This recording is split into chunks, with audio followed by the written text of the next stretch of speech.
Hello everyone. Today we are going to practice our listening and speaking skills to improve our pronunciation. Rush to spring clean your garden. Spring is here, and it's tempting to jump into garden cleaning mode. But before you start raking, pruning, and trimming, it's important to understand that many insects and animals are still using your garden as their home.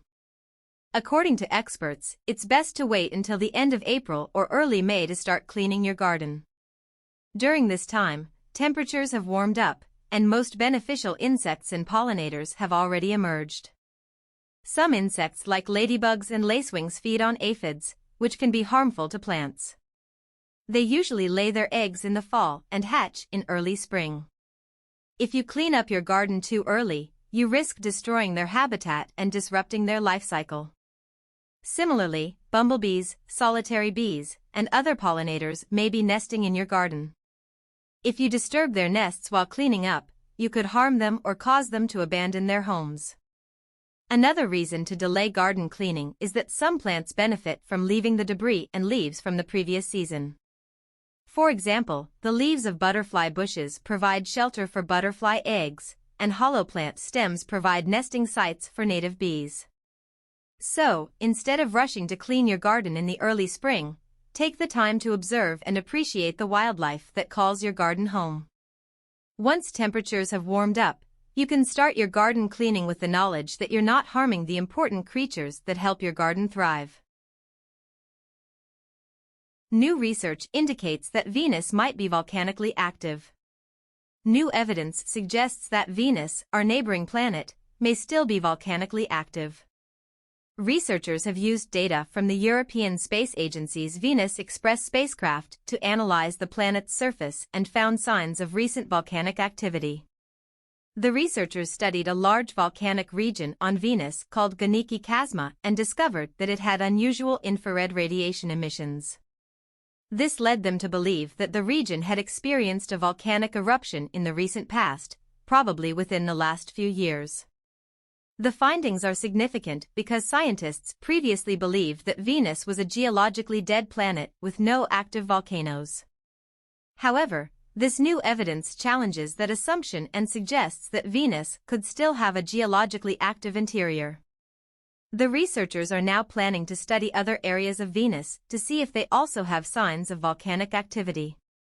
They will also use the upcoming European Space Agency's Envision mission, set to launch in the early 2030s, to gather more data and study the planet's surface in greater detail.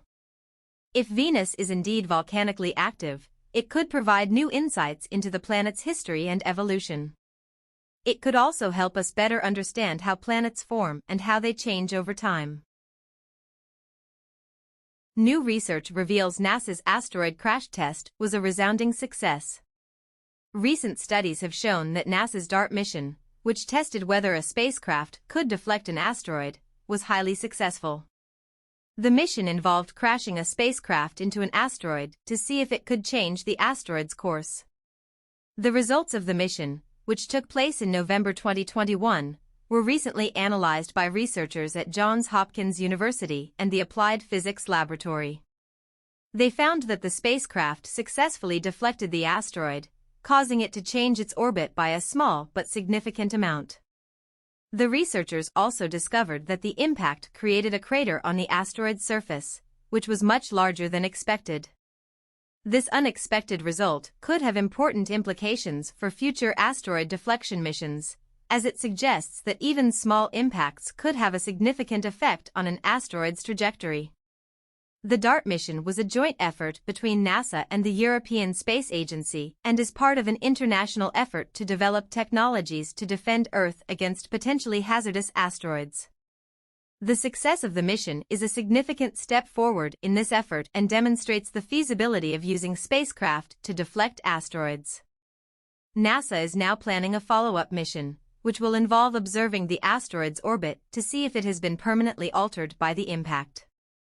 This information will be crucial in determining the effectiveness of asteroid deflection missions and developing strategies to protect Earth from potential asteroid impacts in the future.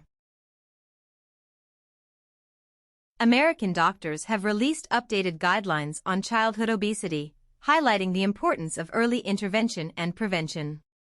The guidelines, published in the Journal of the American Medical Association, recommend that healthcare providers start checking children's body mass index, BMI, at the age of 2. Children with a BMI in the 85th to 94th percentiles are considered overweight, while those in the 95th percentile or higher are classified as obese. The doctors also urge parents to limit children's intake of sugary drinks and fast food, and to encourage physical activity. They advise that children should engage in at least 60 minutes of moderate to vigorous physical activity every day. Furthermore, the guidelines stress the need for a team-based approach to addressing childhood obesity, involving not just healthcare providers but also parents, schools, and communities. The authors suggest that interventions should target both the child and their family, as well as their broader environment. According to the Centers for Disease Control and Prevention, about 1 in 5 American children and teenagers are obese. Obesity in childhood can lead to a range of health problems, including diabetes, heart disease, and certain cancers. Despite the abundance of information available about healthy eating, many Americans are unaware of the country's official nutrition guidelines. The guidelines, which are updated every 5 years by the U.S. government, provide recommendations on what and how much people should eat to maintain a healthy diet. However, a recent survey found that only 1 in 8 Americans could correctly identify the current guidelines. Experts suggest that part of the problem may be the complex and often changing nature of the guidelines. Some also believe that more needs to be done to promote the guidelines and educate the public about nutrition. In addition, there are concerns that people from certain socioeconomic and ethnic groups may be particularly unaware of the guidelines, and may face barriers to accessing healthy food options. Poor nutrition is a major contributor to a range of health problems in the U.S., including obesity, diabetes, and heart disease. Greater awareness and adherence to the official nutrition guidelines could therefore play an important role in improving public health. Thank you for watching the video. I ask that you leave a like, subscribe to the channel, and turn on the notification bell to be notified when new videos are released.